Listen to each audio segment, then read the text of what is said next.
Prosseguindo com a apresentação dos autores, agora eu vou falar um pouco mais específico dos trabalhos que eles fizeram e como eles se relacionam.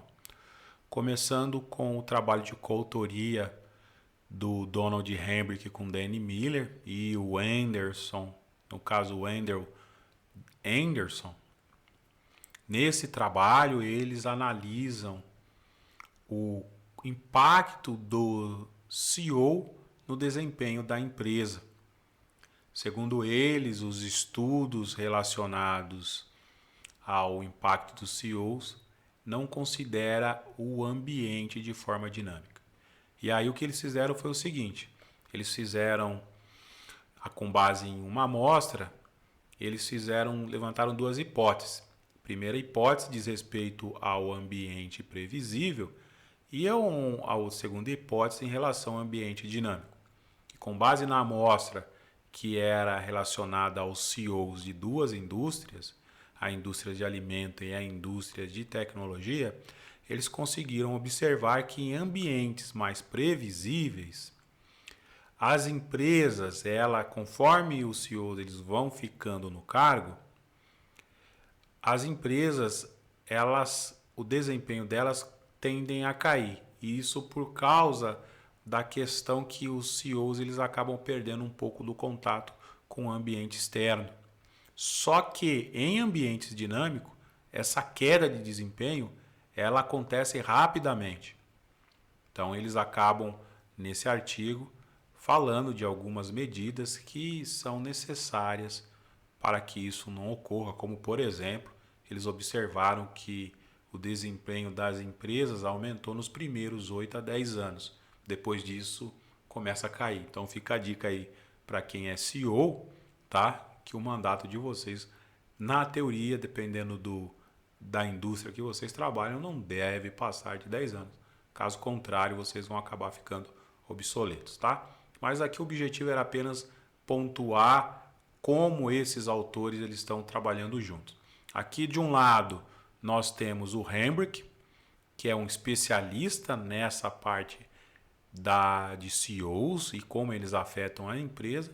E depois nós temos o nosso Danny Miller, especialista em mudança organizacional. Esse número 5 e o número 6 refere-se ao número de citações que eles fizeram nesse artigo de trabalhos anteriores deles, tá? Só para nós entendermos um pouco como esse trabalho tem muito do perfil desses dois profissionais. Legal. Continuando, ainda falando do Hembrick, agora eu mostro para vocês que nesse trabalho de 2007, The Field of Management Devotion Theory, ele faz referência ao trabalho da EUFAT também de 2007, que exatamente são os dois trabalhos que nós estamos utilizando aqui nessa apresentação. Ele utiliza os argumentos da EUFAT para endossar essa questão que nós devemos começar a olhar um pouco mais para os fatos, tá? Que as pesquisas empíricas, elas são assim, elas devem analisar os fatos a partir de grandes amostras e com base nisso é que você vai conseguir começar a desenvolver novas teorias.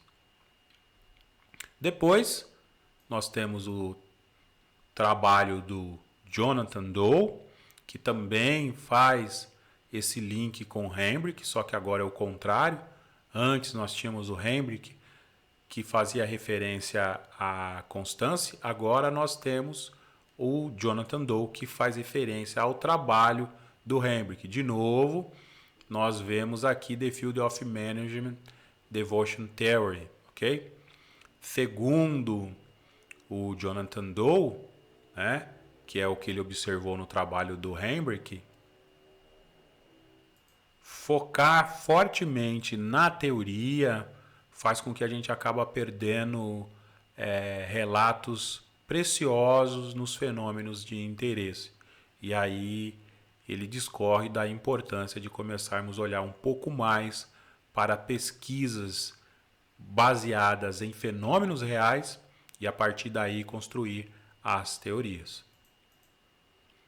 Ainda em relação ao Hendrix, só que agora é o Ployart e a Bartnik que fazem referências ao trabalho dele, do Field of Management Devotion Theory.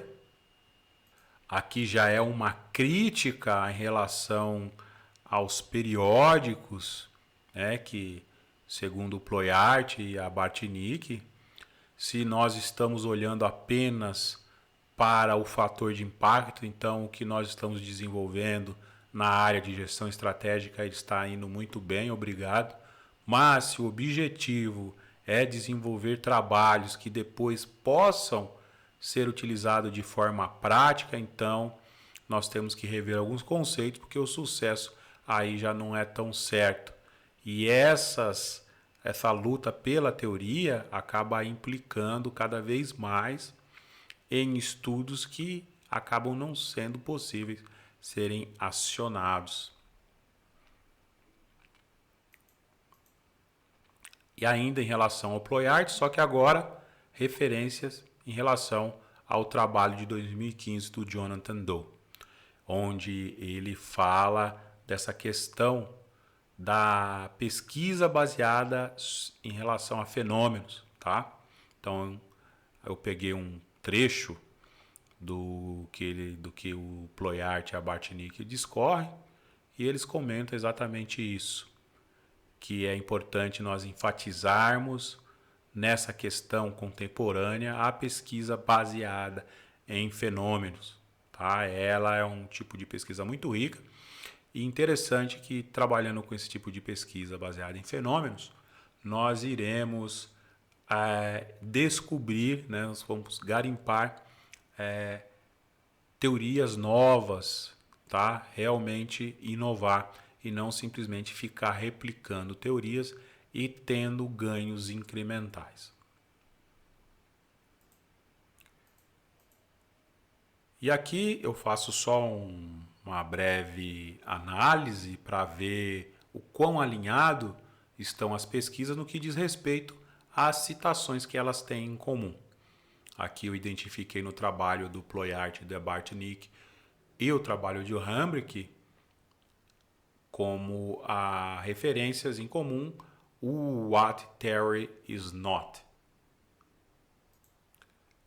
Esse trabalho de 1995, ele descreve as diferenças dos papers que são focados na teoria, mas que às vezes eles não são tão teóricos quanto nós pensamos. Que existe um equívoco em relação que, ao se falar de referência, base de dados, variáveis, diagramas, hipóteses, que aí em muitas pesquisas acabam considerando isso como sendo componentes da teoria, mas não são. Então, é exatamente isso que refere-se esse trabalho.